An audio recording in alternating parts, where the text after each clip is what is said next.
이 시간에는 사무엘상 2장 35절의 말씀을 봉독하여 일으키리니 라는 제목으로 함께 은혜 나누겠습니다. 따라합시다. 일으키리니 하나님이 일으켜 주신답니다. 아멘. 누구를? 그 내용이 본문의 내용이에요. 본문은 하나님을 존중히 여기지 않았던 엘리 제사장과 그의 두 아들인 홈니와 비느하스는 하나님이 일으키지 않아 결국은 죽었지만 11절, 12절, 18절에 보면 하나님이 죽이기로 작정된 자였다는 거예요. 그래서 죽었어요, 결국은. 그런데 엘리의 뒤를 이을 충실한 사무엘을 제사장으로 일으키시겠다는 말씀입니다. 우리는 어떤 자가 되어야 되느냐? 하나님이 직접 나를 일으켜 세워 주실 자가 되어야 한다는 교훈을 우리가 받으면서 말씀을 들었으면 은혜가 되겠습니다. 그렇다면 하나님이 누구를 일으키느냐 이 말이에요. 아무나? 천만의 말씀입니다. 첫째, 하나님을 존중히 여기는 자를 일으키시겠다고 2장 30절에서 먼저 말씀해 주세요. 이같이 본문은 하나님을 높이고, 굉장히 중요한 말입니다. 하나님을 높인다는 것은 여러분, 하나님을 높이고 이때는 하나님을 깔보는 자가 너무나 많았다는 걸 전제로 하고 있는 거예요. 하나님을 높이고 그리고 그분을 중하게 여기는 자는 하나님이 일으키시지만 그분을 멸시하고 없이 여기는 자는 하나님도 멸시하겠다는 거예요. 우리는 하나님께로부터 멸시받는 존재가 되면 안 됩니다. 내가 하나님을 높여드리면 하나님도 나를 높여주시겠다는 것이지요. 당시 한나가 아들을 달라고 하나님께 기도하자 하나님이 그 기도를 들으시고 사무엘을 일으키셨어요. 사람이 볼 때는 낳았지만, 한나가 사무엘을 낳았지만 하나님이 보실 때는 그를 일으키셨다, 이렇게 표현을 하고 있는 거예요. 그래서 그를 일으키시어 사사시대와 왕정시대를 연결하는 과도기의 주역을 담당하도록 하셨어요. 그 시대의 주역이에요. 여러분은 이 시대의 주역들이 되시기를 주의 이름으로 축원합니다. 주인공들이 돼야 돼. 그럼 어떻게 해야 되느냐? 하나님이 일으켜 세워 주셔야 한다. 그는 왕정의 설립자로서 사울과 다윗에게 기름을 받은 사람이요, 기름 부음 받은 사람이요, 또 라마의 선지학교를 처음 세운 사람이 사무엘이에요. 신령한 학교, 하나님에 대해서 정확하게 가르치고자 하는 일념으로 라마의 선지학교를 세운 자가 사무엘이에요. 뿐만 아니라 그는 사사였고 선지자였으며 그는 최후의 사사요 최후의 선지자가 사무엘이었다. 그를 누가 일으키셨다? 하나님이 일으키셨다. 이같이 사무엘은 어머니 한나의 기도로 얻은 아들인데 일찍이 엘리 제사장에게 맡겨져 하나님의 율례를 배웠으면 배워야 돼요. 교육은 제 천성을 바꾼다는 말이 있습니다. 성경을 배워야 돼. 아멘. 율례를 배웠대. 자기가 걸어가야 할 길을 배웠대. 자기가 앞으로 어느 방향으로 가야 할 청사진을 제시받았다는 얘기예요. 그 율례를 배웠대요. 그리고 성장 후 이스라엘의 사사요 제사장적 기능을 담당하는 자로서 쉽게 믿음을 저버리는 이스라엘 백성들을 늘 신앙으로 인도한 선지자가 바로 사무엘이었다는 것입니다. 이 내용이 너무 귀하니까 사무엘상 1장에서 15장까지를 다 올려요. 그러니까 우리가 예수를 믿고 구원을 얻어서 천국 가기 직전까지 성령의 인도를 많이 받아야 돼. 잠시 받아서는 안 돼. 천국 가기 직전까지 그분의 인도를 받고 살아야 돼요. 이러한 사무엘을 하나님이 끊임없이 일으켜 세워주셨기에 히브리서 11장 32절에 보면 이 사무엘에 대해 말하려면 시간이 부족하다고 할 정도였다 그 말이에요. 삼손, 바락 물론 같이 포함되어 있지만 사무엘 선지자에 대해서 말하려면 시간이 부족하다고 할 정도로 그렇게 하나님 앞에서 의로운 행위를 너무나 많이 했다는 것을 우리로 하여금 알게 합니다. 이 역사는 사무엘은 하나님을 존중하고, 요 단어를 뼈에 새겨야 돼. 하나님을 존중하고. 그러면 하나님이 어떻게 하신다? 일으키신다. 존중이란 말은 하나님을 높이다 이 말이에요. 그분을 아주 중하게 여긴다 이 말이에요. 사무엘은 하나님을 존중하고, 하나님은 그를 계속 일으키시어 만들어낸 합작품이었다. 우리는 이 세상에 살면서 사무엘처럼 신앙의 걸작품을 만들어내야 돼. 신앙의 걸작품을 만들어내야 돼요. 어찌 보면 천국은 이 땅에서 만들어낸 신앙의 작품을 전시하는 장소이기도 해요. 이것을 다른 표현으로 천국에서 주어지는 미스도스 상이라고 말하고 있는 겁니다. 여러분은 신앙생활하면서 멸관을 향하여, 천국 가서 상 받을 것을 향하여 전진하는 여러분들의 되시기를 주의 이름으로 축원합니다. 오늘 말씀을 듣는 여러분은 하나님, 제가 하나님을 존중히 여기겠사오니, 존중이라는 말은 높이다, 그분을 중하게 여기다, 깔보지 않겠다, 경외하겠다. 그분 앞에서 때로는 사랑도 받지만 그분은 두려움의 존재다. 이게 바로 존중이란 말이에요. 그래서 오늘 말씀을 들으시면서 하나님, 제가 하나님을 존중히 여기겠사오니, 저도 누구처럼, 사무엘처럼 계속 일으키시어 저를 사용하여 주옵소서 라고 기도하면서 여러분의 말씀을 들어야 이 본문이 여러분 앞으로 와서 여러분도 하나님이 계속적으로 일으켜 세워 주실 수 있는 분이 될 때 그분의 인도를 받고 한평생 머더기 신앙으로 멋지게 살아갈 수가 있게 되는 것입니다. 여러분들이요, 하나님이 나를 일으키시면 못할 것이 없습니다. 안 될 것이 없습니다. 이루지 못할 것은 하나도 없다. 사무엘이 다 이뤘어요. 오늘 여러분 정말 말씀 들으면서 하나님 저 좀 이렇게 세워주세요. 그 하나님 이렇게 물으실 거예요. 네가 나를 어떻게 대하길래 너를 일으켜 세워달라고 하느냐, 나를 일으켜 세워달라고 하느냐. 제가 하나님을 존중히 여겨드릴게요. 최고로 높여드릴게요. 최고로 사랑할게요. 최고로 경외할게요. 이러면 하나님이 여러분을 일으켜 세워주시는 거예요. 그러면 못할 것이 없고 안 될 것이 없고 이루지 못할 것은 하나도 없다. 마음의 소원한 바가 주 안에서 이루어진다. 두 번째, 마음이 겸손한 자이다. 이를 이사야 57장 14절로 21절로 말하면 자신의 잘못을 깊이 뉘우치는 통회하기를 즐겨하고 통회하기를 즐겨하고. 여러분 오늘날에 교회마다 메시지를 들어보면 회개하라 이 메시지가 사라져버렸어요. 교회 안에 복받으라 넘쳐나는데 회개하라 이 메시지가 사라져버린 지가 오래됐어요. 교회에서 제일 중요한 메시지가 뭐냐? 회개하라예요. 회개하라.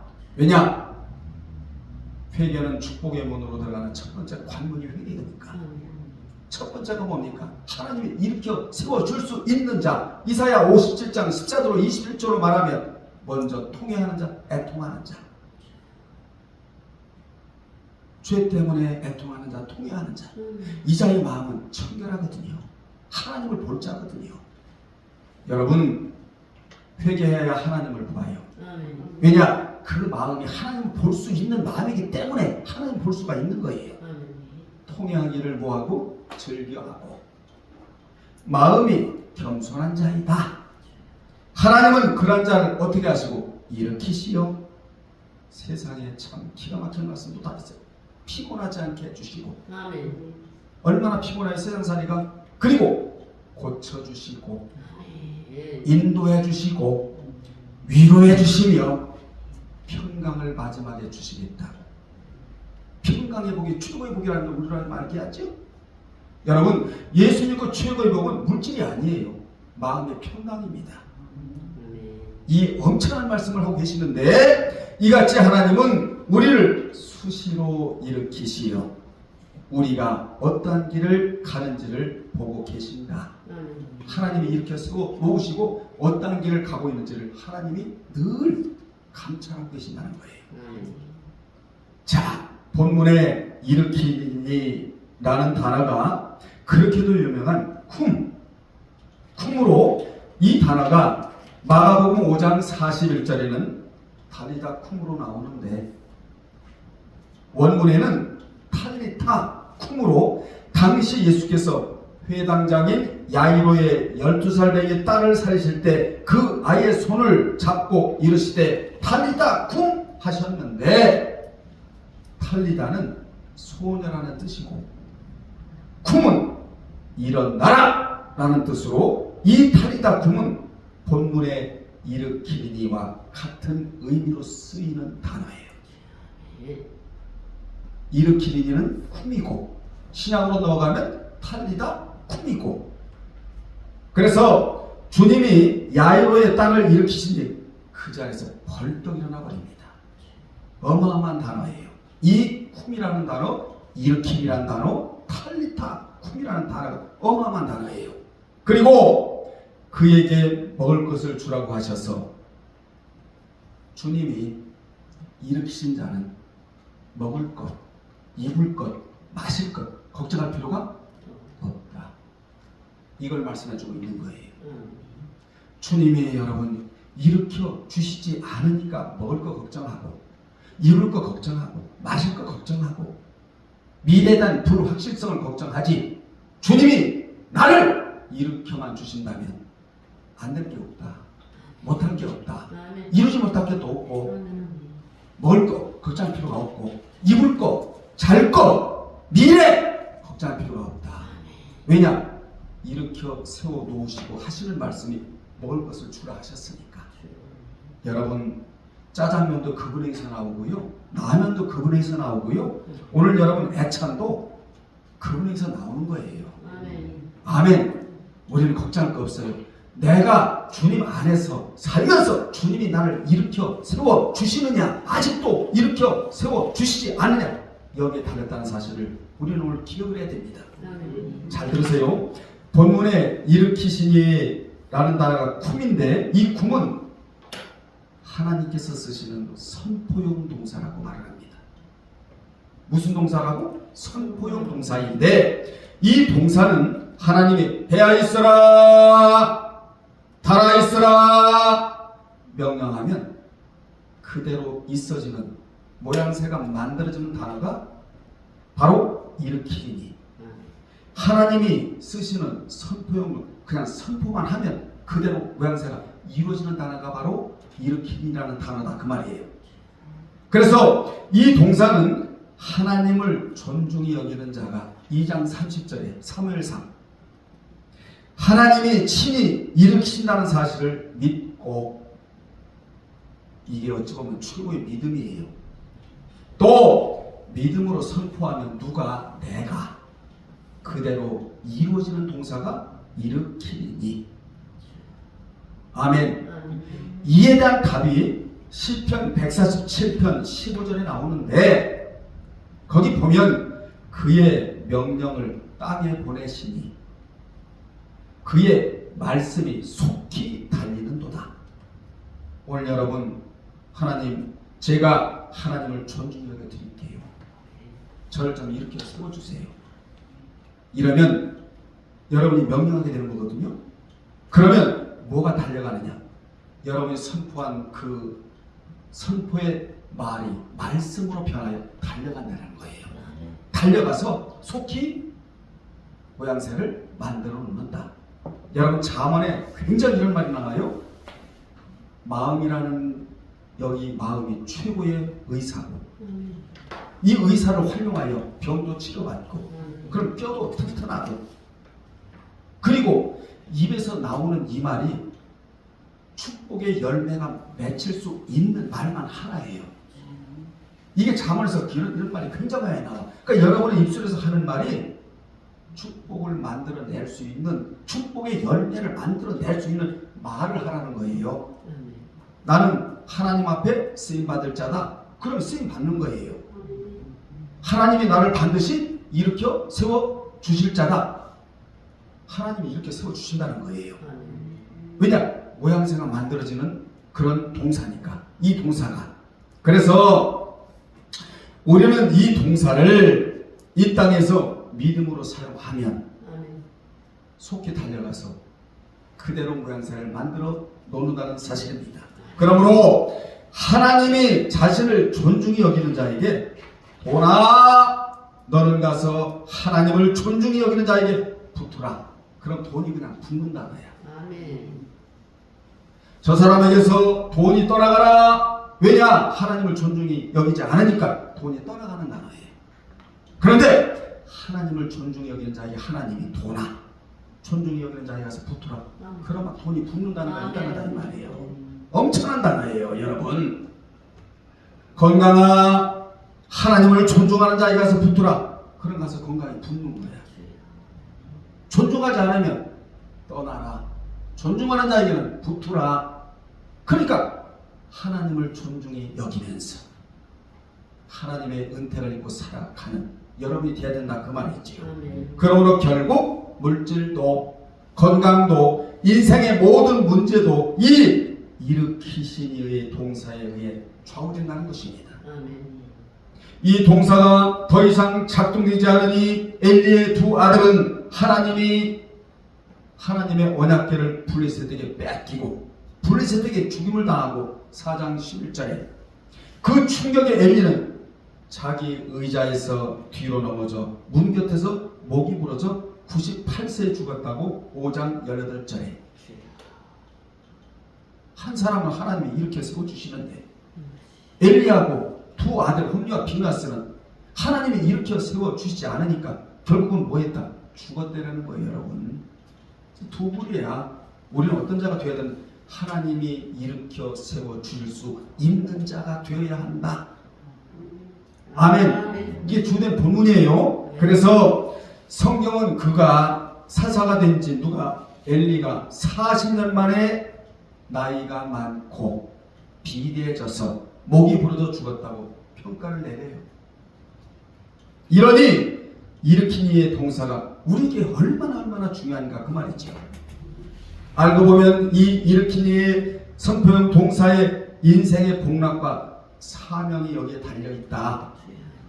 아멘. 인생의 성공과 실패도 이 동사에 달려있다. 이 동사는 신적 권위가 어마어마하게 실려있는 동사이므로 아무에게나 주지 않고 오직 하나님을 존중히 여기는 자에게만 해당되는 동사이다. 오늘부터 여러분 기도가 바뀌어야 돼. 치사하게 뭐 먹을 거 입을 거 마실 거 그렇게 기도하지 말고 하나님 제가 하나님을 어떻게 해드릴게요? 존중히 드릴게요. 저를 어떻게 해주세요? 일으켜 세워주세요. 여러분 하나님이 일으켜 세워주시면요 못할 게 없어요. 복을 받지 말래도 복이 따라올 수밖에 없어. 왜냐? 하나님이요 복아 가서 그 사람에게 붙어라. 돈아 가서 그 사람에게 붙어라. 돈이 달라붙어. 복이 달라붙는 동사가 이 동사이다. 왜냐? 선포용 동사니까. 아멘. 자, 2장 30절처럼 하나님을 존중히 여기는 자가 마음 놓고 가져다 쓸 수 있는 동사가 바로 이 동사이다. 어떻게 가져다 쓰느냐? 하나님 저를 일으켜 세워주세요. 돈도 붙게 해주시고요. 돈도 붙어야 돼요. 건강도 붙게 해주시고요. 이게 필요해요. 저게 필요해요. 능력도 붙게 해주시고요. 은사도 주시고요. 믿음도 주시고요. 세상도 이기고 마귀도 이기고 나를 이길 수 있도록 하나님 도와주세요. 그러면요 그냥 붙게 되어 있는 거예요. 왜냐? 이 동사는 지금도 여전히 살아 운동력을 하는 동사이기 때문이다. 죽은 동사가 아니야. 여러분 지식이 여기까지 가야 된다 이 말이야. 이 동사는 죽은 동사 지금도 여전히 창세부터 지금까지 살아있는 동사이기 때문에 이 동사를 믿음으로 갖다 쓰라는 거야 하나님이. 여러분 이런 말이 있거든요. 돈에는 심리가 들어있다 이런 말이 있어요. 이 말은 그 돈의 심리를 움직일 수 있는 분이 하나님이다 라는 의미야. 즉 돈은 하나님이 누구에게 붙으라 라고 하는 자에게 그 심리가 작용하여 가서 찰싹찰싹 달라붙게 되어 있다는 거지요. 뿐만 아니라 기도하는 자에게는 응답이 가서 붙고 하나님을 전심으로 마음을 두고 하나님을 전심으로 향하는 자에게 능력이 붙는다고. 역대하 16장 9절에 우리에게는 마귀가 붙으면 안 돼요. 하나님의 것이 붙어야 돼. 아멘. 하나님의 것이 붙으면 우리에게 전부 유용한 것들이다 그 말입니다. 마귀 것은 하나도 달라붙지 않고 하나님 것만 붙어야 돼. 나에게 전부 다 이게 유용한 것들이거든요. 놀라운 사실은 한나의 기도로 일으키리니의 선포형 동사가 움직였다는 거예요, 여러분. 그러니까 여러분 어떤 자가 되어야 되느냐? 이 영상을 보는 모든 분들은 어떤 자가 되어야 되느냐? 일으키리니라는 선포형 동사가 움직이는 그런 자가 되어야 된다. 이 동사를 움직일 수 있는 내가 되어야 한다. 우리는 오늘 이 동사를 움직일 수 있는 자들이 되어야 된다 이 말이에요. 예배드릴 때마다 이 동사를 움직일 수 있는 자가 내가 되어야 한다. 1000번을 모이고 10,000번을 모여도 이 동사를 움직이지 못하면 영적 실효성이 없는 거예요. 한 번을 모여도 이 동사를 움직일 수 있는 그런 자가 되어야 한다. 오늘 여러분 말씀을 듣고 기도하면서 일으키리니 라는 선포형 동사가 나에게는 일어나라 라는 동사로 바뀌어야 돼요. 일어나라. 일어나세요. 아멘. 주저앉아 있는 것들 다 일으키라 말이에요. 오늘 우리는 나태하고 게으른 데에서 일어나고 질병에서 일어나고 물질의 늪에 빠져 있는 것에서 일어나고 감각이 무뎌진 사명감에서 일어나야 한다. 하나님은 일으켜 주시고 우리는 일어나야 한다. 나의 누워있는 모든 환경을 오늘 일으켜야 돼. 아멘. 지금 이 시대에 가장 필요한 것이 무엇인 줄 아십니까? 하나님의 일으키신 대로 내가 일어나는 것. 이게 최고로 지금 중요한 시대예요. 하나님의 마음에 맞는 사무엘 같은 자로 일어나는 것. 하나님을 존중히 여기는 자로 일어나는 것. 엘리 같은 미온적인 신앙이 아닌 강하고 담대한 신앙으로 일어나는 것. 홈리와 피느하스처럼 영적인 불량자가 아니고 정말 신앙인으로 일어나는 것. 이게 오늘날의 가장 중요한 것이 아니겠습니까? 사무엘상 3장 1절로 가요. 1절에 보면 슬픈 이야기가 나옵니다.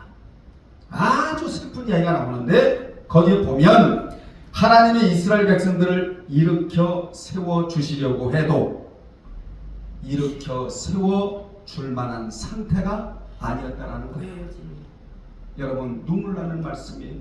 하나님은 오늘 여러분을 일으켜 세워주시길 원하시는데 일으켜 세워줄 만한 자가 없었대. 그 당시에 사무엘 당시에. 이게 얼마나 슬픈 이야기입니까? 자, 우리 1절을 읽겠습니다. 시작. 사무엘이 엘리 앞에서 여호와를 섬길 때 여호와의 말씀이 희귀하여 이상이 흔히 보이지 않더라는 아주 슬픈 이야기가 여기에 나와요.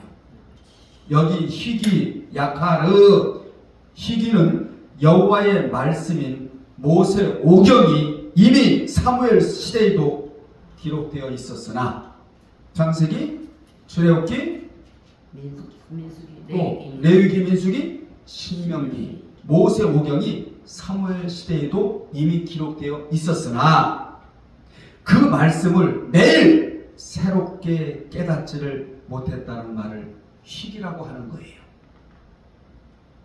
오늘날의 말씀이 여러분 앞에 있지요. 모세 오경도 있지요. 여러분 없는 말씀은 시편도 있고 빌보스도 있고 데살로니가 전후서도 있어요. 근데 이걸 가지고 다니면서 깨닫지를 못했대. 이게 희귀라는 거예요. 즉 그 시대에 꼭 먹어야 할 영적 양식을 깨닫지를 못했고 그 시대에 꼭 붙잡고 걸어가야 할 말씀을 깨닫지를 못했으며 그 시대에 사탄과 싸우고 어떻게 싸워야 될까요? 말씀으로 싸워야 되겠죠. 사탄과 싸우고 세상과 싸우고 이겨야 할 말씀을 깨닫지를 못했다. 희귀. 사무엘이 태어난 시대는 바알과 아스타롯을 섬기면서도 회개를 모르는 시대였기에 사무엘은 미스바로 모여 회개 운동을 전개할 정도였다고 7장 6절에 보면, 여러분 교회사를 보면 회개를 외친 교회마다 하나님의 일으키심의 역사가 강했다는 거예요. 아멘, 아멘. 우리 교회가 이런 교회가 돼야 돼요. 아멘. 저도 회개하고 여러분도 회개하고 아멘, 아멘. 통회하고 또 자복하고 겸손하고 이러면 하나님이 이렇게 세워주시거든요. 아멘. 그걸 존중히 여긴다라고 하나님이 생각을 하시는 거예요. 그러면요 어떻게 되느냐, 하나님의 일으키심의 역사가 강하게 나타나는 거예요. 아멘. 그런데 오늘날에는 교회에서 회개를 외치는 메시지가 사라졌다고 제가 이미 말씀을 드렸어요. 왜냐? 교인들이 부담간다고. 회개하시오 전하지를 않아. 이게 바로 어찌 보면 하나님의 일으키심을 저해시키는 그러한 메시지로 지금 전락하고 있다는 것이죠. 기분 좋은 말만 하고 있지요. 그래서 될 일이 아니에요. 여러분 보세요. 나를 존중히 여기는 자를 내가 이렇게 세워주겠다. 해결약 아니에요? 조건부가 돼 있잖아. 사무엘 당시는 아모스 8장 11절의 말씀처럼 주 여호와의 말씀이니라. 보라 날이 이를지라 내가 기근을 땅에 보내리니 양식이 없어 주림이 아니고 물이 없어 가람이 아니고 하나님의 생명의 말씀을 듣지 못해 기가람을 당한 시대가 이 시대였다. 아모스 시대하고 똑같아. 어찌 보면 오늘날이 바로 이러한 시대인지도 몰라요. 따라서 그 시대는 한마디로 영적 기근이 든 시대였는데 그것을 제대로 아는 자가 없었답니다. 오늘날도 마찬가지 아닙니까? 여러분 기근 중에 최고의 기근은 영적 기근이에요. 육적 기근이 아니야. 하나님은 지금 재난 또 육적 기근 이 시대를 통하여 경각심을 우리에게 주시는 거예요. 육적 기근이 무서운 게 아니고 영적 기근이 무섭다. 영적 기근은 어떻게 들리는 줄 아세요? 말씀을 깨닫지 못할 때 영적 기근이 드는 거예요. 이게 바로 희귀한 시대라는 것이죠. 오늘날의 시대가 어찌 보면 희귀한 시대인지 몰라요. 이러한 시대에 내가 말씀을 깨닫는다. 그 자는 하나님이 일으켜 세워주실 자이다. 아멘. 아멘. 특히 당시 말씀이 있어야 할 엘리와 그 아들들의 마음에는 뭐가 없었다? 말씀이 없었다는 거예요. 말씀이. 왜 그들의 마음에 말씀이 들어가지 못했느냐? 말씀은 그들의 마음속에 파고 들어가고 싶었지만 그들이 받아들이지 않았다는 거예요. 여러분 이 말씀은 흘러요. 멈춘 게 아니야. 복음도 흘러. 하나님의 역사는 중단되는 역사가 아니야. 흘러가는 역사인데 이 말씀이 여러분 마음에 들어가고 싶어서 오늘 또 굉장히 애를 쓰고 있는 거예요. 이 말씀이 여러분 마음속에 들어가고 싶어서. 그런데 못 들어가는 이유는 내가 받아들이지 않기 때문에 못 들어가고 있다는 것이죠. 그래서 그들에게는 말씀의 통로가 막혀버렸어요. 이게 비극이에요. 여러분 우리는 다 말씀을 사모하죠. 여러분 말씀의 통로가 막히지 않은 자체만도 하나님께 감사해야 돼. 세상에 제사장이면 뭐하고 그 제사장의 아들이면 뭐래. 말씀의 통로가 막혀버렸다는 거예요. 그래서 성경에 보면 죽이기로 하나님이 작정했다 이렇게 말씀하고 있어요. 말씀은 죽이기도 하고 살리기도 하고 생명도 되고 저주도 되고 축복의 길도 되고 저주의 길도 되고 메마른 대지도 되고 비가 촉촉히 내리는 대지도 되고 바짝마른 시냇가에 와지도 되고 페레그 물이 있는 시냇가도 되고 그리심산도 되고 예발산도 되고 이게 바로 말씀을 주는 기름이거든요. 지금도 말씀은 여러분의 마음에 들어가기를 그렇게 원하고 있어요. 누구의 마음에 들어가기를 원하느냐? 하나님을 존중히 여기고 그 말씀을 사모하는 자에게 들어가기를 원한다는 거예요. 여러분 마음껏 들어올 수 있도록 하나님의 말씀이 내 심령에 마음껏 들어올 수 있도록 확 마음을 열어봐야 된다. 그럼 오늘도 일으켜 주시고 내일도 일으켜 주시고 계속적으로 주님이 일으켜 주시면 천국 가기 직전까지 그분이 일으켜 주시면 안 될 게 없다니까. 못 이룰 게 없고. 여러분, 그래서 믿는 자라면 가장 먼저 내 마음에 말씀이 들어올 수 있도록 마음의 통로를 확 열어놔야 한다는 것입니다. 당시 하나님은 엘리와 홈리와 비나스를 불러주지 않으셨는데 엘리는 하나님보다 그 아들들을 앞세웠기 때문이고 그 아들들은 말씀을 무시하는 영적인 불량자였기 때문이었다. 그렇게 그들이 하나님을 존중히 여기지 않고 경멸히 여기자 고작 12살밖에 안 된 사무엘이 깊이 잠자고 있는 새벽 2시에 하나님이 사무엘을 불러요.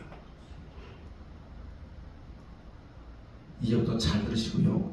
왜 하나님이 그를 새벽 2시에 부르셨느냐? 이유가 있겠죠?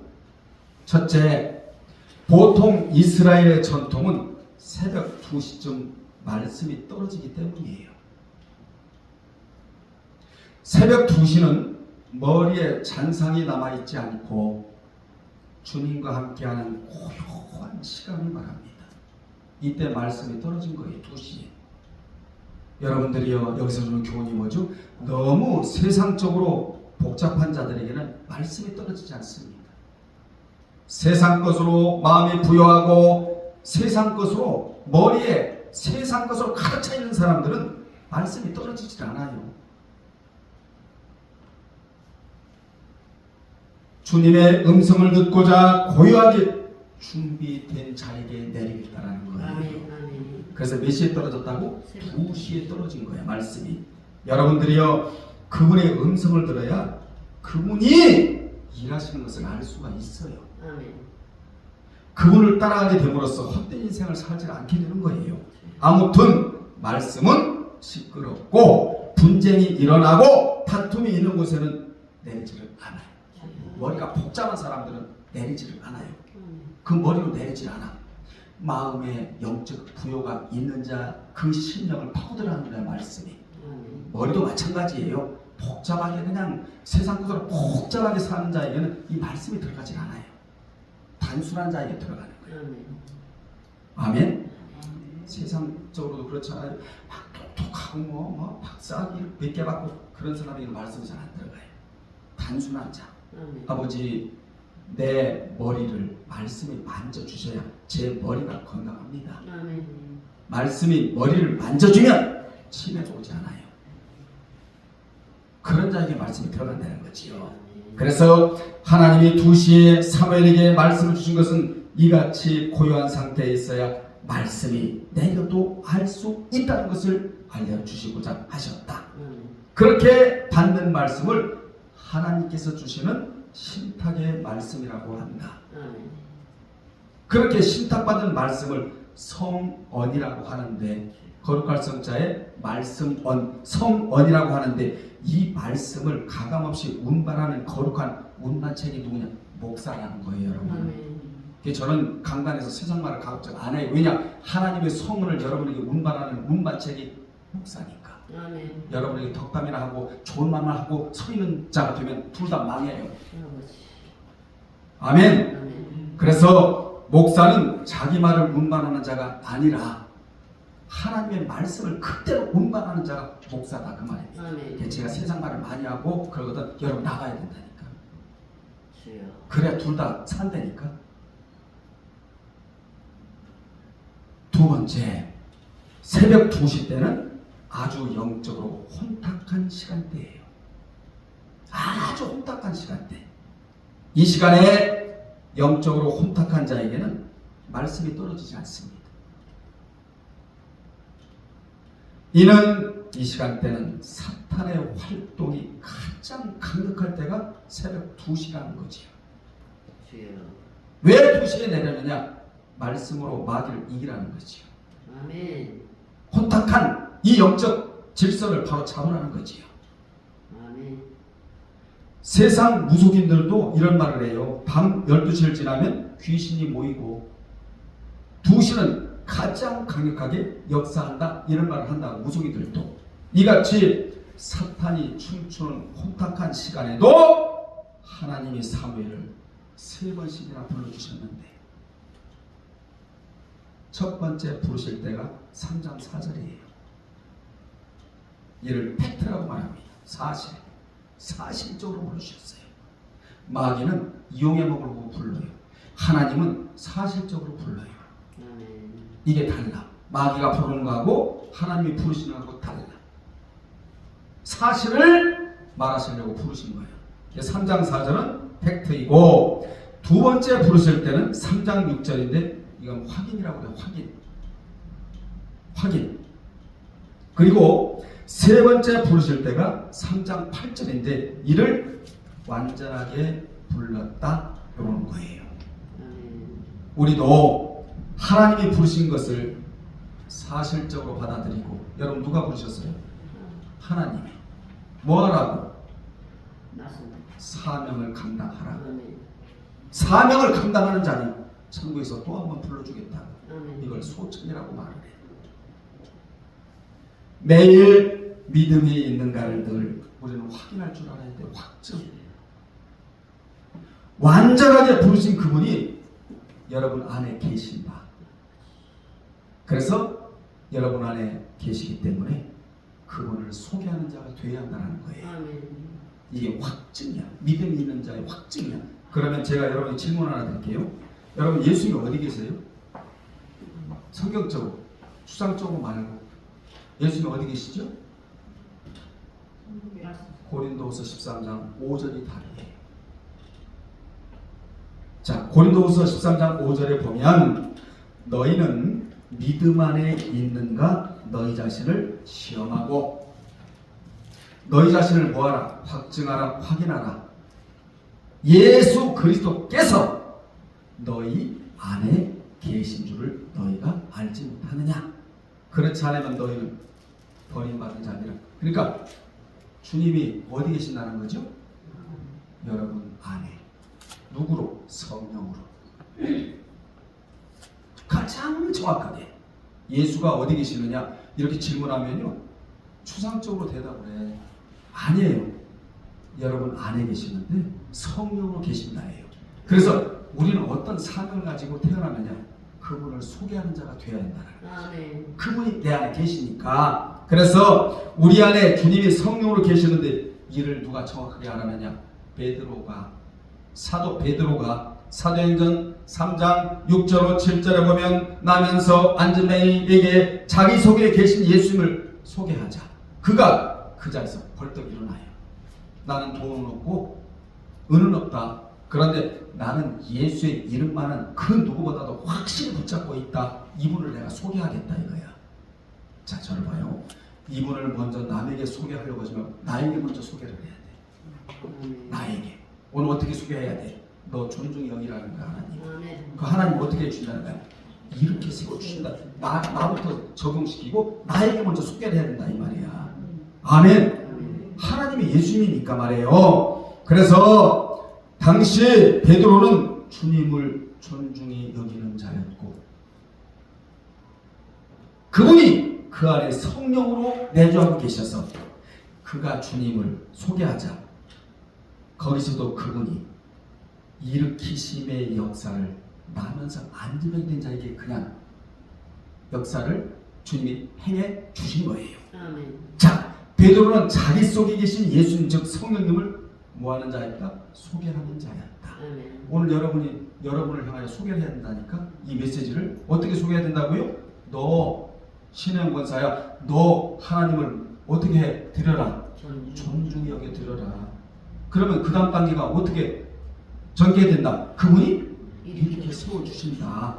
그분이 이렇게 세워주시면 안 될 일이 없고 못할 일이 없고 이루지 못할 일이 없고 이렇게 먼저 소개를 해야 된다 이 말이에요. 나에게. 이게 믿어져야 된다 그 말이에요. 아멘. 그래서 베드로는 자기 속에 계신 예수님 즉 성령님을 소개하는 자였다. 그러니 그분이 알아서 역사를 하시는 거죠.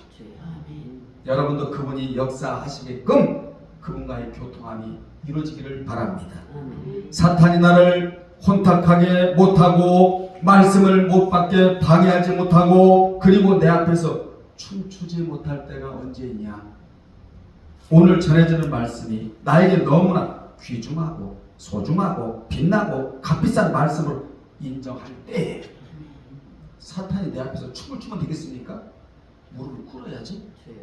아멘. 오늘 전해지는 말씀이 나와 관계가 없으면 사탄이 여러분 앞에서 춤을 추기 시작합니다. 주여. 여러분, 가인 앞에 문 열고 나가니까 죄가 엎드려 있더라는 거예요. 같이 가자? 같이 돌아다녔다는 거 아니에요? 우리는 절대 우리 앞에 사탄이 춤춰서는 안 돼. 아멘. 말씀이 계속적으로 들어오는 그런 자가 되어야 될 줄로 믿습니다. 아멘. 새벽에 여러분 하나님 부르셔야 돼요. 꼭 새벽 2시만 얘기하는 거 아니라고 그랬어요. 우리는 늘 말씀에 부름받아 나가는 자가 되어야 성공의 인생을 살아갈 수 있게 되는 것입니다. 아멘. 우리가 하나님의 말씀을 경멸적 하찮게 시시하게 보잘것없게 여기면 하나님도 우리를 엘리와 두 아들처럼 하찮은 자리에 내려놓으신다. 그러나 내가 하나님을 존중히 여기되면 하나님도 나를 최고의 자리로 올려놓는 거예요. 아멘. 권사님이라 할지라도 최고의 권사의 자리에 올려놓고 강도사라 할지라도 최고의 강도사 자리에 올려놓는 거예요. 하나님이 실례로 한나와 사무엘이 하나님을 최고로 존중히 여겨드리자 하나님도 한나를 최고의 자리로 올려놓으시잖아요. 그래서 고백을 하잖아. 그분이 나의 뿔이라는 거야. 그분으로 인해 내가 권세를 거머쥐었다는 거지. 최고의 자리에 올려놓으셨어. 한나를. 또 사무엘도 그 어린 사무엘도 최고의 자리로 올려놓으셨는데 왜 올려놓으셨느냐? 3장 1절에 다시 가면 그가 하나님을 뭐했다? 섬겼다. 하나님 뒤에서는 믿을 수는 있지만 절대로 섬길 수는 없는 거예요. 하나님 앞에서 섬겼다는 거예요. 그러니까 여러분 신앙생활 할 때 하나님 앞에서 하세요. 아멘. 그분만 보시면 된다는 거예요. 아멘. 그분이 알아주시면 된다. 그럼 섬길 수밖에 없는 거지요. 아멘. 아멘. 그래서 하나님이 그를 새벽 2시에 불러주셨다. 이렇게 새벽에 불러 말씀을 주실 자가 있고 전혀 듣지 못하는 자가 있다. 자, 이같이 하나님은 자신을 존중히 여기는 자를 일으키신다. 우리는 우리의 삶에 여러 가지 절망적인 상황이 있을 수 있어요. 그런데 그런 가운데서도 우리가 하나님을 존중히 여기고 아멘. 기도하면 하나님이 우리를 일으켜 세워주신다. 아멘. 아멘. 자, 이걸 다 못 전하겠네요. 자, 서서히 말씀을 맺겠습니다. 주님도 하나님이 일으켜 주실 것으로 믿고 십자가를 치신 거예요. 아멘. 아멘. 아멘. 그 십자가를 통하여 이 땅에는 모든 인간을 죄와 허물을 해서 살리셨잖아요. 오늘도 주님은 자신을 존중히 여기는 자를 일으키시길 원하신다. 그분이 일으켜 세워주시면 여러분 일어나야 돼. 아멘. 아무리 사탄이 너는 끝났어. 사람들이 비웃고 조롱하고 앞이 칠흑같이 어두워도 우리가 절망하지 말할 이유가 있다. 그게 뭐냐? 그분의 일으키심의 역사가 있기 때문이다. 그래서 한 걸음 한 걸음 믿음을 갖고 세상을 향해 전진할 수가 있게 되는 것이다. 결론 내립니다. 오늘 여러분의 기도가 사명을 일으키고 오늘 여러분의 기도가 자녀를 일으키며 오늘 여러분의 기도가 가정을 일으키고 여러분의 기도가 가업을 일으키고 여러분의 기도가 사업을 일으키고 여러분의 기도가 물질을 일으켜요. 우리가 늘 암송하고 있잖아요. 이사야 6장 5절에 바다의 부, 이방들이 가지고 있는 재물의 부가 이동이 된다는 말씀도 같은 맥락이에요. 하나님이 가서 붙으라는 거야. 나를 존중히 여기는 자에게 붙으라. 그러면 돈이 붙을 수밖에 없는 거야. 아멘. 자, 끝으로 여러분의 기도가 곧 달리다 구매의 역사를 일으킵니다. 이 시간 여러분 하나님 앞에 우리 잠시라도 기도해. 하나님, 저희가 하나님을 존중히 여겨 드릴 터인데 여겨드리겠사오니 먼저요 나를 좀 이렇게 세워주세요. 불신앙으로 누워있고 정신이 누워있고 나는 못한다. 이거 해도 안 될 거야. 저거 해도 안 될 거야. 이거 전부 다 누워있는 상태거든요. 이거 일어나야 돼. 나를 먼저 일으켜 주시옵소서. 누워있는 건강, 물질, 가정, 사명, 자녀 한두 가지가 아니죠. 여러분은 아세요. 이것 좀 일으켜 세워주세요. 그 하나님이 일으켜 세워주면 뭐 하려고? 예! 하나님을 존중히 여겨드릴게요. 정말로 하나님을 중하게 높여드릴게요. 악망할게요. 이렇게 세워주시옵소서. 이 기도가 여러분 하나님의 역사를 오늘 일으켜 세워놓는 그런 은혜의 기도가 될 줄로 믿습니다. 하나님 아버지, 우리 하나님을 저희가 존중히 여겨드리겠습니다. 하나님을 최고로 높여드리겠습니다. 하나님을 깔보지 아니하고 하나님을 경외하면서 통회하고 겸손하고 낮은 자세로 하나님 앞에 나가겠사오니 나를 좀 일으켜 세워주시옵소서. 나를 이렇게 세워주시면 내가 바로 일어나겠나이다. 그래서 못할 일이 없고 안 될 일이 없고 이루지 못할 것이 없는 그러한 주인공이 내가 되기를 간절히 소망하오며 주는 그리스도시요 살아계신 하나님의 아들이심을 믿사옵고 예수님의 이름으로 기도드리옵나이다.